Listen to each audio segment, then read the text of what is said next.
And we are back with another room tour, Korea version. So we are staying in Ramada Hotel here in Pyeongchang. Let's go.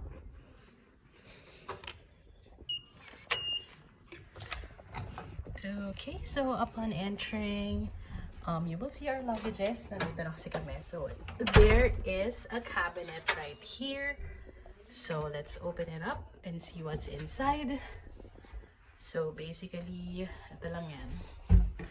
You can hang some things on there. And of course, the safe. Let's close it. And another cabinet here.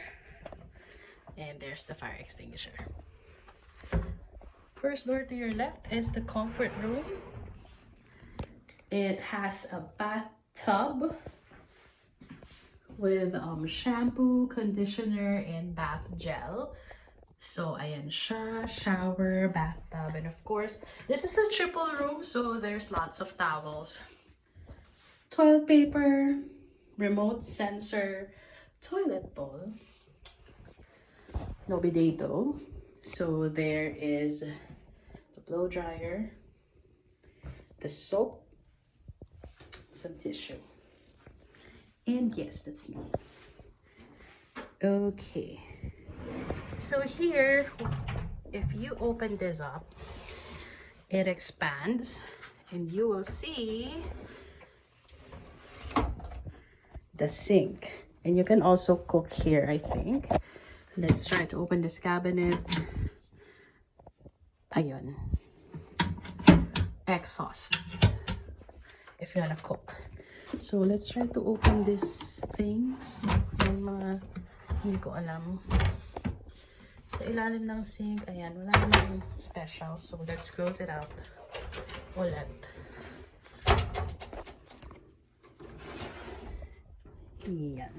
And here, I think dyan ang bathrobe. So 3 bathrobes. And of course, there's the chinelas. Shoe shine mitt. And ito yung pang ganun sa shoes. Yun. Kung ano man tawag din. Okay. Microwave oven. Fridge. And paano ba to? Hindi ko sure pero tingnan natin to. Ooh. So yun lang. Hindi ko pa rin alam kung ano.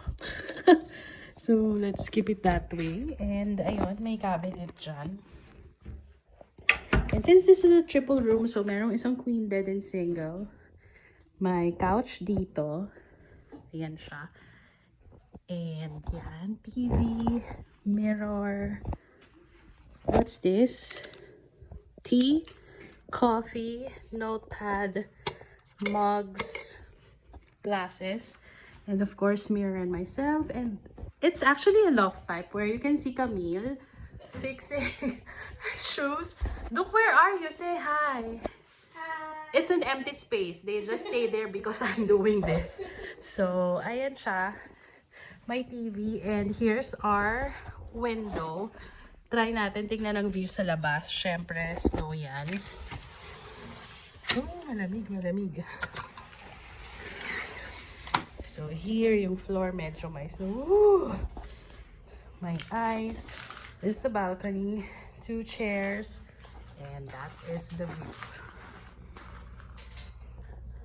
Ramada.